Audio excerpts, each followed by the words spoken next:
Smart valley limited ಕಂಪನಿಯಿಂದ ಬಂದಿದ್ದೀವಿ. ಇಲ್ಲೊಂದು ತೋಟದಲ್ಲಿ ನಾವು ಭೇಟಿ ಕೊಟ್ಟಿದ್ವಿ.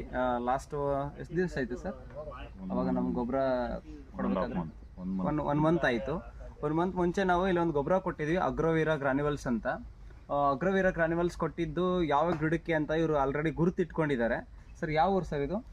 ಮಾಳೆನಲ್ಲಿ ನೆಲ್ಲಿಸರ. ಮಾಳೆನಲ್ಲಿ ನೆಲ್ಲಿಸರ ಅಂತ ಈ ಊರಿಗೆ ನಾವು ಭೇಟಿ, ಭದ್ರಾವತಿ ತಾಲೂಕು ಬರುತ್ತೆ, ಶಿವಮೊಗ್ಗ ಜಿಲ್ಲೆ ಬರುತ್ತೆ. ಇಲ್ಲಿ ನಾವು ಭೇಟಿ ಕೊಟ್ಟಿದ್ವಿ. ಇಲ್ಲಿ ಆಲ್ರೆಡಿ ಅಗ್ರೋವೀರ ಗ್ರಾನ್ಯುವಲ್ಸ್ ಕೊಟ್ಟಿದ್ವಿ ತೋಟದಲ್ಲಿ, ಅಡಿಕೆ ತೋಟ ಕೊಟ್ಟಿದ್ವಿ. ಇಲ್ಲಿ ಯಾವ್ಯಾವ ಎಲ್ಲ ಕಲರ್, ಇಲ್ಲಿ ನೋಡಿ ಯೆಲ್ಲೋ ಕಲರ್ ಪೇಂಟ್ ಮಾಡಿದ್ದಾರೆ. ಬನ್ನಿ ಸರ್ ತೋರಿಸ್ತೀನಿ. ಇದು ಯೆಲ್ಲೋ ಕಲರ್ ಏನು ಪೇಂಟ್ ಮಾಡಿದ್ದಾರೆ, ಗುರುತಿಟ್ಕೊಂಡಿದ್ದಾರೆ ನಮ್ಮ ಗೊಬ್ಬರ ಯಾವುದಕ್ಕೆ ಹಾಕಿದ್ದಾರೆ ಅಂತ.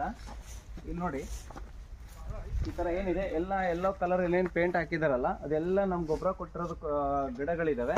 ಸರ್ ಇವಾಗ ಒಂದು ತಿಂಗಳಾಯ್ತಲ್ಲ, ನಮ್ಮ ಗೊಬ್ಬರ ಬಳಸಿದಕ್ಕೂ ನಿಮಗೆ ಬಳಸದೇ ಇರೋ ಗಿಡಕ್ಕೂ ಏನಾದರೂ ವ್ಯತ್ಯಾಸ ಕಾಣಿಸ್ತಾ ಇದೆಯಾ ಅನಿಸುತ್ತಾ? ಬಡ್ಡಿ ಆಗಲಿ ಬೇರಾಗಲಿ ವ್ಯತ್ಯಾಸ ಇದೆ. ಚೆನ್ನಾಗಿದೆ, ಚೆನ್ನಾಗಿ ಬರ್ತಾ ಇದೆ. ಹಾಂ, ಚೆನ್ನಾಗಿ ರಿಸಲ್ಟ್ ಕೊಡ್ತಾ ಇದೆ ಅನಿಸ್ತಾ ಇದೆ ನನಗೆ. ಓಕೆ. ಇನ್ನೊಬ್ರು ರೈತರುಗಳಿಗೆ, ಇನ್ನೊಬ್ರು ಅಡಿಕೆ ತೋಟ ಬೆಳೆಯೋರಿಗೆ ಏನು ಹೇಳಕ್ಕೆ ಇಷ್ಟಪಡ್ತೀರಾ ಸರ್? ಈ ಗೊಬ್ಬರನ ಉಪಯೋಗಿಸಿದ್ರೆ ಚೆನ್ನಾಗಿರುತ್ತೆ ಅನ್ಸುತ್ತೆ ನನಗೆ. ಉಪಯೋಗಿಸಿ ನೋಡಿ ನೀವು.